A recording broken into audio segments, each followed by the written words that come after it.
Hey everyone, welcome back to the channel. It's been a little bit since I posted a video. I have quite a bit of video that I still need to go through and do the voiceovers for. Just finding the motivation and time has been a challenge. But today here we're at the Thomas Hume. I dove here a little over 2 months ago, I believe. There's me going down the line. Um, it was my first time doing a double dip or two consecutive dives on a deep wreck. So there were some considerations that I kept in mind before going there. And one, the primary or maybe secondary, but very close to the first, was temperature. Generally, when you do a deep dive, you follow it up with a shallower dive, which is generally warmer. If you're not familiar with Lake Michigan temperatures, usually below 100 feet. Doesn't matter the time of the year. It's somewhere around 41 to 43 degrees, even in the dead heat of summer. The surface water does get considerably warmer. I've seen as high as 77, 78 at the surface in Lake Michigan. But once you drop down below 20, 30 feet, you get the first thermocline, and then there's usually a second one right around 70 to 90 feet, and that's when it really starts to get cold. That's when it drops down into the low 40s. It's a picture of me that Chris Jacobsen took. He was on the dive charter as well. Some of you may have seen a lot of his other work. Takes some really good pictures. In any case, the water temperature. So tied with a dive plan, tied for importance, that is, with having a dive plan, was thermal comfort and the water temperature doing two consecutive 25-minute dives to 145 feet. I have two dry suits. I bought a waterproof D1X hybrid dry suit over the winter when I started doing the cave diving, primarily because my other dry suit that I've had for a few years now, the Aqualung Bullet, that one was being repaired, and I thought it was just time to get a second one as a backup. I dive often enough that it was being a bit of an inconvenience. In any case, that suit, if you're not familiar with it, has a lining on the inside that creates a barrier between the outer shell, which I believe is kind of like a trilaminate. It's like a heavy-duty trilaminate material. So you don't need as many or as thick of an undergarment as you would with regular trilaminate or bilaminate dry suit. I found that to be the case when I started using it. However, I did also notice that it also holds a lot more air, so I do need a few more pounds, like 4 more pounds, to become neutral in it. Definitely worth it when it's going to be cold. So I did decide to use that suit for this particular dive. The other concern I had was my feet and hands. I ended up using another layer on my feet. So I normally use like just thick winter wool socks. And I think I just left on like some ankle socks, so I wouldn't have a lot of bulk in my ankle area, but still had another layer to keep my feet warm underneath the wool sock. And then the other, obviously, consideration along with my feet or my hands, I generally use a thin rubber glove. They're kind of similar to dishwashing gloves, but they're just a tad bit thicker. They are still industrial grade, waterproof, oil-proof, chemical-proof, stuff like that. But you get a lot of dexterity out of them because they're very. It's like a heavy latex glove. Underneath that, I generally will just wear like a knitted liner, glove liner. Those tend to work great. I find that I have a lot of dexterity.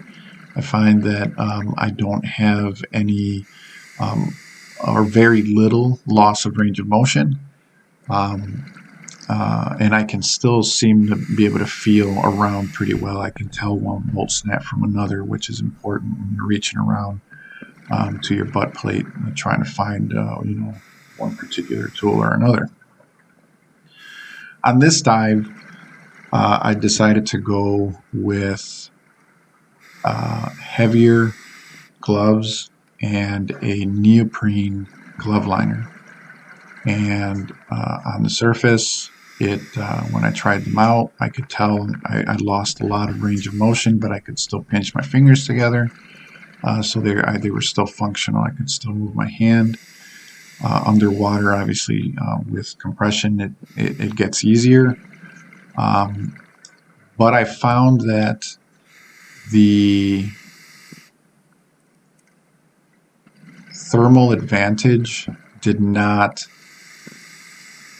overcome the advantage you get by wearing gloves that you have more dexterity with, if that makes sense.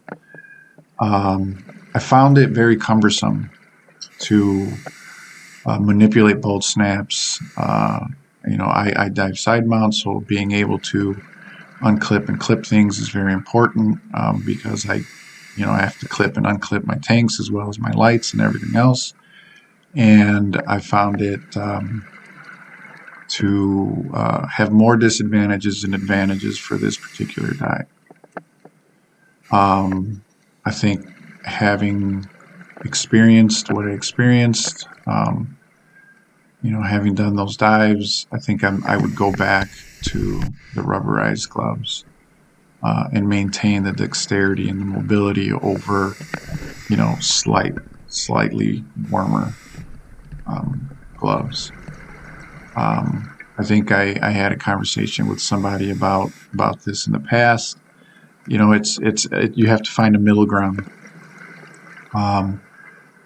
Do you want to have really warm, sweaty hands and less dexterity, or do you want the dexterity and slightly cooler hands? There's got to be a middle ground of what works better for every situation. I think in this particular situation for me, I would have preferred to have the dexterity back. The pictures that Chris took were great. I wasn't happy with my tank positions for my deco bottles. I had 2 deco bottles on the first dive, and because the gloves were so cumbersome, I couldn't put the bolt snap in the upper D-ring closer to the sides of my hips, so the tanks ended up hanging down and looking all funky and stuff. So I ended up opting to leave one of the bottles behind on the second dive. You can see there the deco bottles hanging down pretty low. It should have been bolt snapped up higher, but I just couldn't get it clipped on. So I ended up just bolt snapping it to the lower D-rings. In any case, I ended up changing my dive plan, going with one bottle because it was less of a hassle, and it made for a much less stressful dive than if I had taken both bottles down with me again. Things to think about, things to consider, is being toasty warm the best way to go? Ideally, yes, but if it means that you're not going to be able to manipulate your equipment under stress or under under even normal conditions, then to me it's not worth it. That's pretty much all I have as far as my dive goes. I like to always look back. I think I mentioned in the past I like to do my own little dive brief, how I feel the dive went, how I feel that what I could have done better, or so on and so forth. So just my thoughts as far as thermal comfort and things of that sort go.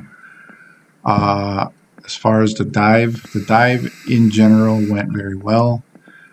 It's a very, very cool wreck. It reminds me a lot of the Northerner. I have a video of that as well. That one is not narrated, but very, very cool. These three-masted schooners. This one, the Thomas Hume, sank in 1891, I want to say. It left the Chicago area with the Ralph Simmons. It's also known as the Christmas tree wreck, or the Christmas tree ship. They both left the Chicago area, and the Ralph Simmons ended up turning around due to the storm that was coming in, and the Hume continued on and obviously ended up sinking. All lives were lost. I believe there were 6 people on board. 145 feet of water, 43 degrees is what my shear water said the temperature was. We did one 20-minute dive and one 27-minute dive. So definitely plenty of time to check out this wreck. I think I probably swam around it like 3 times in those 20 minutes and got to see all of it, even in just one dive. In any case, if you want to dive it, you can go through Double Action Dive Charters. Google Double Action Dive Charters, and you will find the website if you're not familiar with it. As far as Chicago or Lake Michigan diving, you can also go through Shipwreck Explorers or AJ Dive Charters. They're the ones that I dive with primarily, just because they're in my area. But any search for Great Lakes diving will get you where you need to go. Also, check out dive shops. A lot of dive shops charter boats and do a lot of Lake Michigan diving. So go do some diving and have fun. Until next time.